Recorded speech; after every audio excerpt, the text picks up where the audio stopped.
Sorry sorry, আসতে একটু late হয়ে গেল। আসো, বসো। আচ্ছা, এসে ওই হোটেল সৈকতে রুম নিছি, বুঝছো?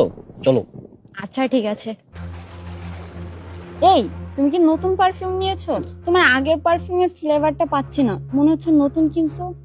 আরে না, কি বলছো? এটা তো আমার আগেরই পারফিউম। তুমি হয়তো ভুল হচ্ছে, কোথা থেকে আসতেছে মনে হয় পারফিউমের গন্ধ, দেখো না তুমি। পারফিউমটা আমার খুবই পরিচিত। এই, তুমি আমাকে কোথায় নিয়ে আসলে? আরে এটা বিল্ডিং এর কাজ চলতেছে তো, উপরে রুম নিছি আমরা। আসো উপরে। চলো।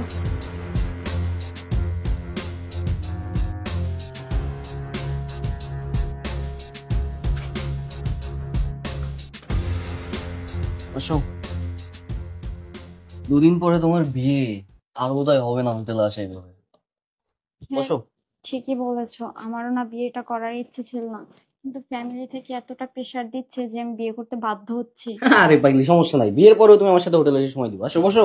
বিয়ের পর তো আমার হাজবেন্ড এইভাবে আমাকে বাইরে বের হতে দিবে না, তখন তোমার সাথে আমি কিভাবে দেখা করবো বলো? আর সমস্যা নেই, হবে। তুমি উঠো, খাটে উঠো। আরে কি, হোটেল আসার পরও তুমি এগুলো পরে আছো? খুলো না এগুলো। আরে দাঁড়াও, আমার না এত তাড়াতাড়ি বিয়েতে রাজি হওয়াটা উচিত হয়নি। দেখ, আমার যদি বিয়ে হয়ে যায় আমি আর তোদের সাথে আড্ডা দিতে পারবো না, তোদের সাথে ঘুরতে যেতে পারবো না, বিশেষ করে তোর সাথে আমি হোটেলে আসতে পারবো না। তাছাড়া দেখ, বিয়ের পর শ্বশুর শাশুড়ির যত্ন করো, এটা করো ওইটা করো, এত প্রেশার আমি নিতে পারবো না। তারপর স্বামীর মন জায়গায় চলো, এটা রান্না করো ওইটা করো, হান করো তান করো, এত এত প্রেশার আমি কিভাবে নিব বল? আর আমি আর কি বলবো, আমার বাবা মার কাছে তো আমি মনে হচ্ছে বোঝা হয়ে গেছি।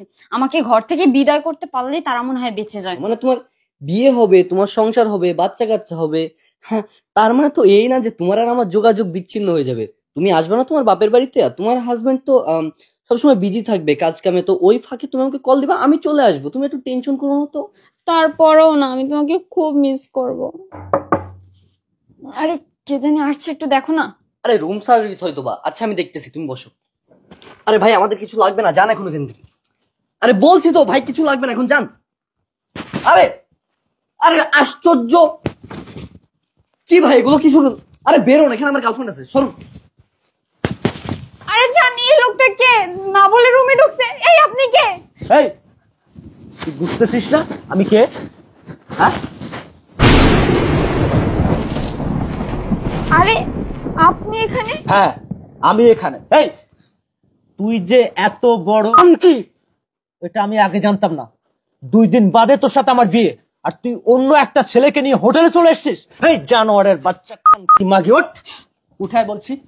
খানকি মাগি, তুই আমার, তোর সাথে আমার 2 দিন পরে বিয়ে না?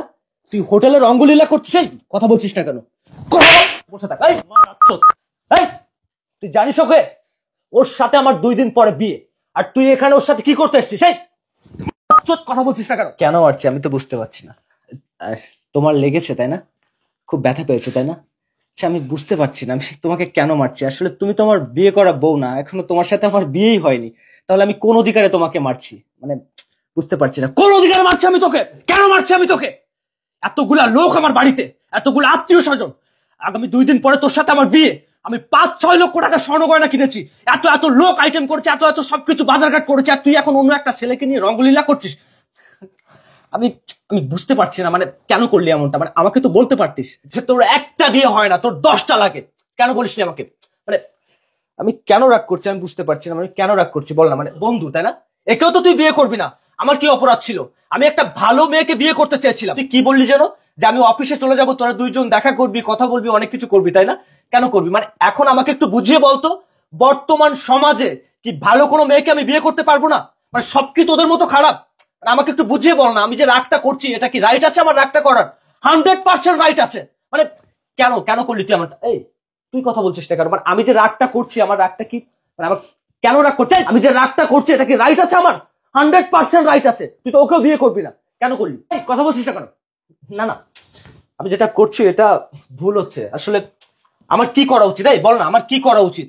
আমিও কি এখন নষ্ট হয়ে যাব? আমি কি তোর মতো খারাপ হয়ে যাব? হ্যাঁ, আমার তোর মতোই খারাপ হতে হবে। তোর মতো খারাপ হলে তাহলে আমি জাস্টিফাই করতে পারবো যে কে ভালো কে খারাপ, কাকে আমি বিয়ে করবো কাকে আমি ছেড়ে দেবো। আমি এখন থেকে খারাপ হয়ে যাব, তাছাড়া তো কোনো লাইন নেই। কি, আমি যে রাগ করছি ঠিক আছে না? আমার, আমি খারাপ হয়ে যাই? কি বলো, আমি খারাপ হয়ে যাই? আচ্ছা শোন না, এখানে দাঁড়া, এখানে দাঁড়া, তোদেরকে আমি মিলিয়ে দিলাম। আমি এখন চিন্তা করেছি, আমি প্রত্যেকটা মেয়ের কাছে যাব, প্রত্যেকটা মেয়ের সাথে শোবো, প্রত্যেকটা মেয়ের সাথে নষ্টামি করব, সেখান থেকে জাস্টিফাই করে দেখবো কে ভালো কে খারাপ, আমি তাকে বিয়ে করবো। মানে বর্তমান সমাজে ভালোর কোনো দাম নেই। মানে আমি আসলে নিজেই একটা মাদার। আপনি যায়েন না, আমার কথাটা আরে থামো তো শোনো। তুমি। আমি আছি তো তোমার পাশে, আরো কিছুদিন। দর্শক, আমাদের সমাজের স্কুল কলেজের মেয়েরা এই সমস্ত কাজে লিপ্ত, সবাই সচেতন হওয়া দরকার। ভিডিওটি শেয়ার করে দিবেন।